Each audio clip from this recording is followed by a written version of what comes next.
My name is Brandon Bryant. I'm a 27-year-old veteran. I was born here, born in Missoula.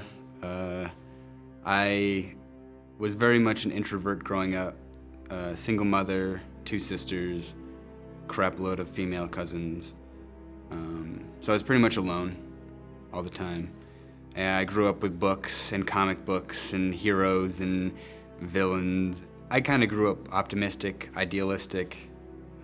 I grew up in a Christian home. I wasn't necessarily too patriotic. I was more of the fact of good guys versus bad guys, making decisions and doing the right thing. I decided to get into the Air Force because I was racking up college debt and I didn't know what else to do. So when I was talking to the Air Force recruiter, he's like, you know those guys that sit in the operations center for James Bond and gather the intelligence he needs to do his mission? And I was like, yeah, I know those guys, like Q and all them. And he's like, yeah, you'll be one of those guys. And I was like, it's pretty badass. Getting into the drone program was weird. The introduction is like, this is what we do. We kill people and break things. That is what our job is. I worried about it, you know, like, can I do this? Can I actually kill someone? Could I actually pull the trigger? I mean, I'm not actually pulling the trigger, I'm guiding the missile in, but it's essentially the same thing. I don't see a difference. We typically flew in Iraq between 8,000 and 12,000 feet. And then in Afghanistan, we flew between 18 and 25,000 feet. And depending on atmospherics, if it was a completely clear day, you would definitely get a good picture. And depending on how close you were, you could probably read the license plate on someone's car. We can see something as simple as people playing a soccer game. We can see individual players and we can even see the ball.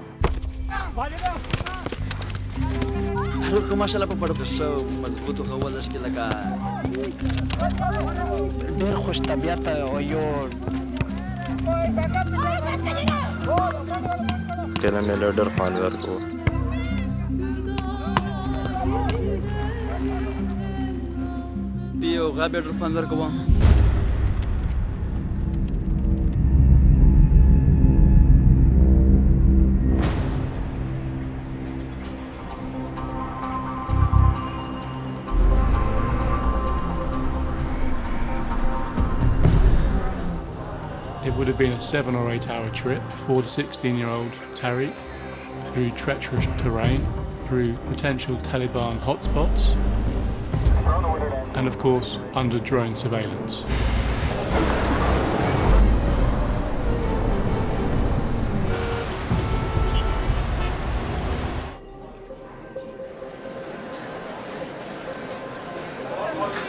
It was the first time that the international media, the drone victims, the tribal elders, and the general public came together.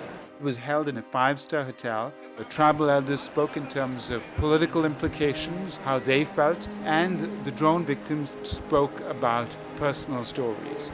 ये drone हमले जो हो रहे हैं पूरी दुनिया खामोश है मैं आवाज उठा रहा हूं सारे ये जवान बटन दबा देते तो हमारे पूरे खानदान पूरे एक कबीला वो बिल्कुल एक ही बटन के साथ ड्रोन हमले के साथ तबाह हो जाता है This is a part of the drone missile that was used to kill that child.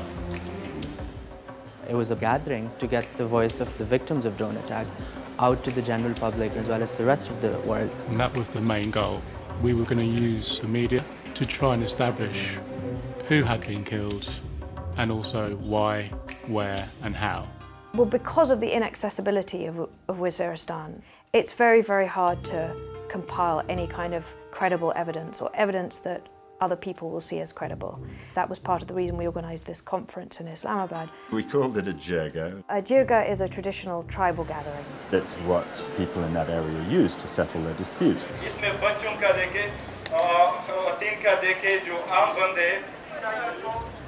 At one stage I came across a young boy, Tariq Aziz.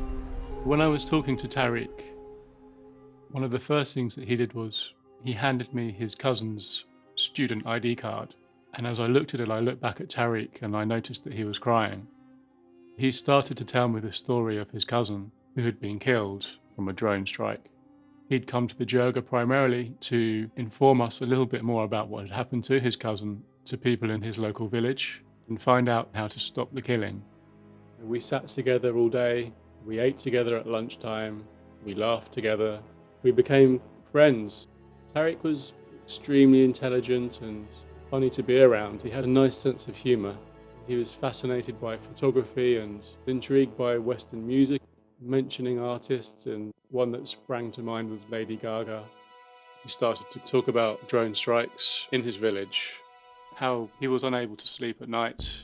He was scared, he was worried about his family, his friends. Tariq was traumatized.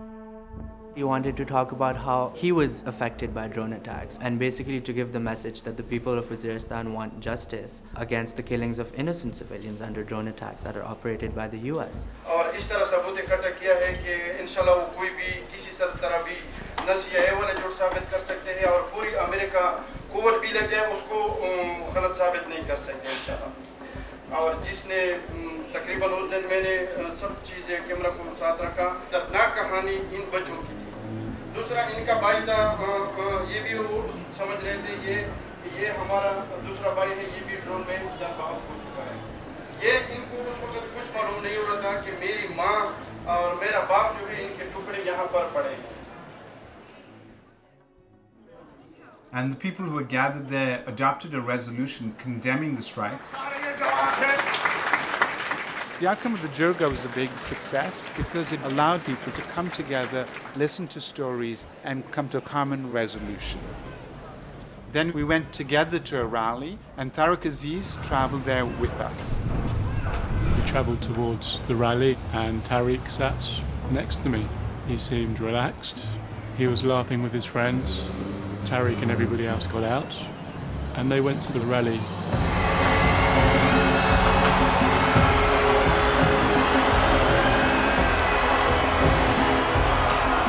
Thousands of Pakistanis came to support a giant rally on Sunday. The protest against the United States drone attacks in Pakistan.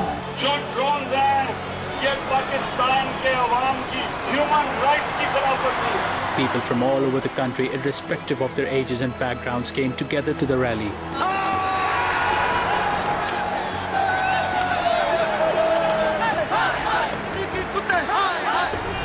हम America को पैगाम देना चाहते हैं कि आप जितने drone attacks करेंगे उतने ही लोग आपसे नफरत करेंगे।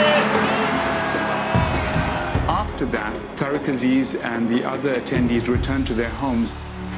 دبل بیچه من در جوته میشه که پارلیمنت شه پاور و جوته جلوس غاوه ان شاء الله دې میشه خبره ورسي.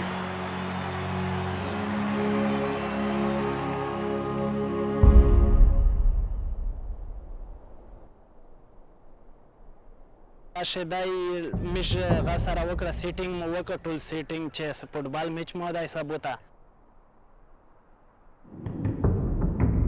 Cercala un mijloc ce de tatuaje la linie fotbalul au de sararchake.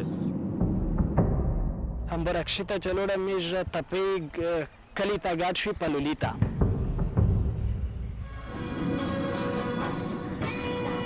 چې مشټپ لګول لکه ما هغه ته وویل د وریر غور سره عبدالعزیز طارق عزیز وریر وای مش سره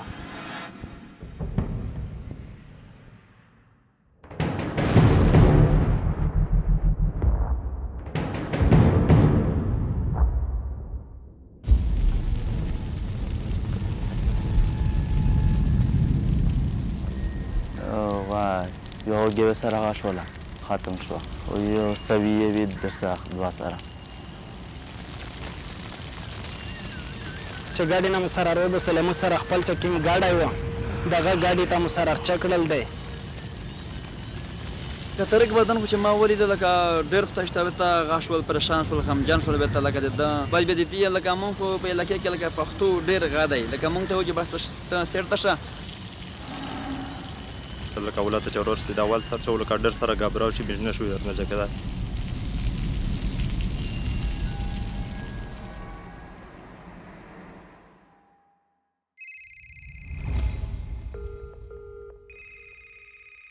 Two days later, I got a call. You know, I heard about Tariq a few days later after I'd gone back to England. I got an email. I was at work when we found out. We got an email and a telephone call. 4 days after the Jirga, I received an email from Shahzad. The email simply said Tariq as the heading, and I opened it instantly. To my shock, I found out that Tariq had been murdered by a drone strike. And that was a shock. I was like, how is it possible? Where was he? What was he doing? And it's like completely unbelievable.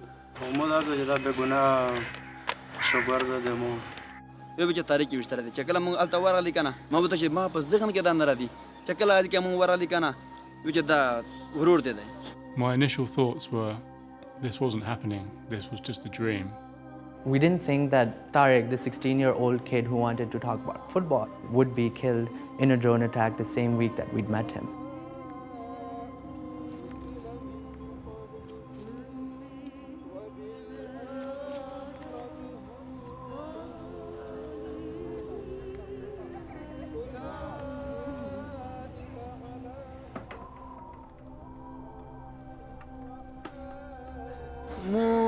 دا سوچ مې وکړ چې نه یا خدای پاکه دا څه وشول و دا سره باندې کېږي و دا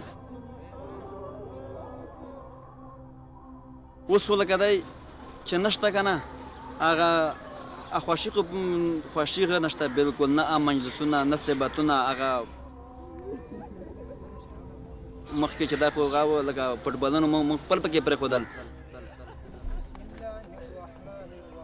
بیا چې کایوه کېرته مغه کړل هغه نه بعد زه تلوړل مې رلته بکسه مې وروړه خو ډېر څه حالات و نو احساس خو بس افسوس کړل دي لکه ډېر زیات افسوس مې وکړ چې یو معصوم بېګناه کس په ډرون باندې لکه طارق به براشه خو چې به بیا یې چې لکه ایو غادو ورته په پښتو کې غنا چې په کپن کې د تصویر سره کېږدم داسې نه چې په جنت کې رانه شي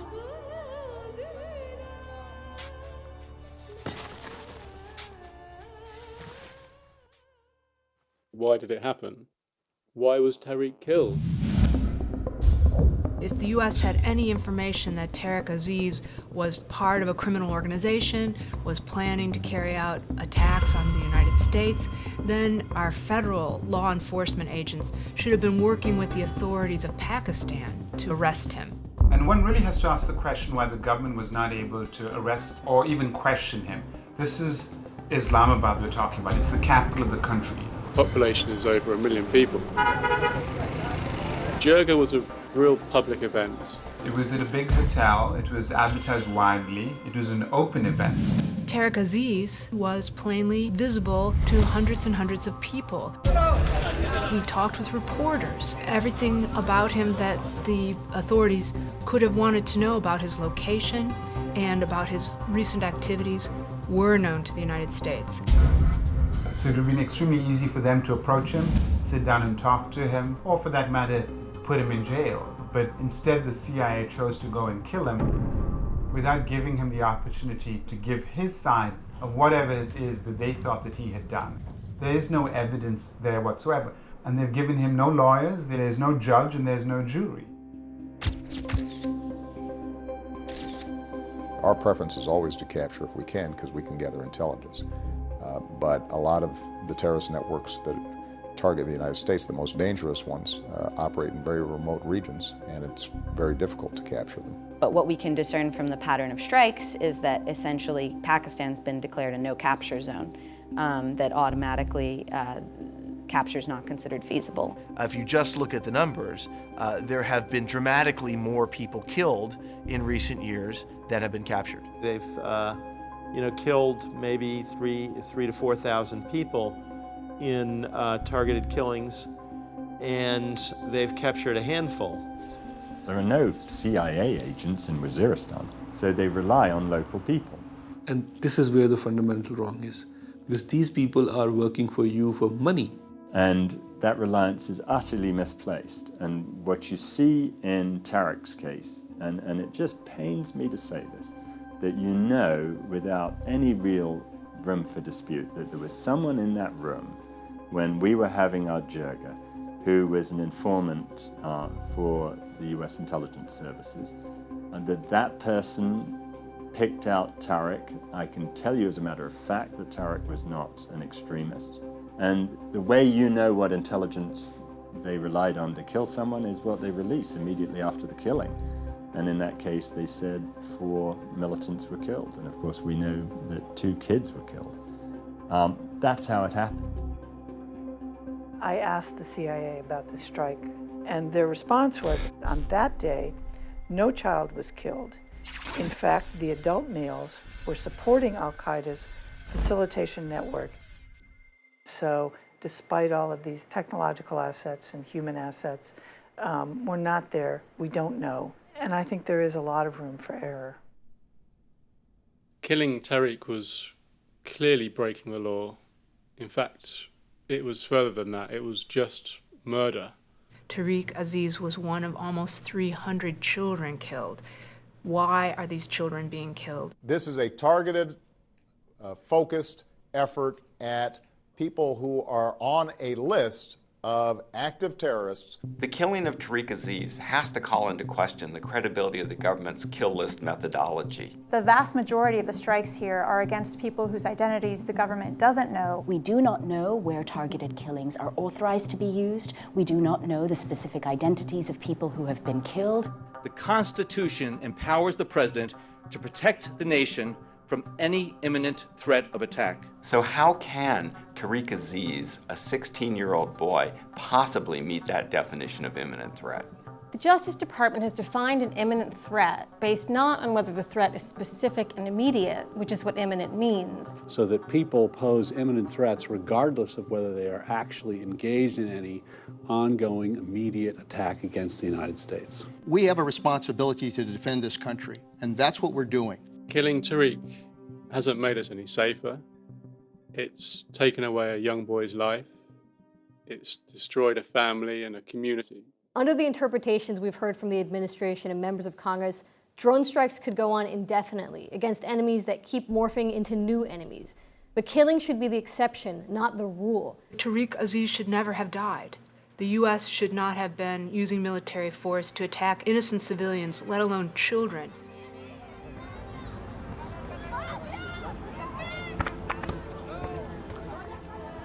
I would question a policy that says it is legitimate and even sensible to assassinate a 16-year-old boy. He was trying to be part of the constructive way forward. Tariq wanted to do something to help.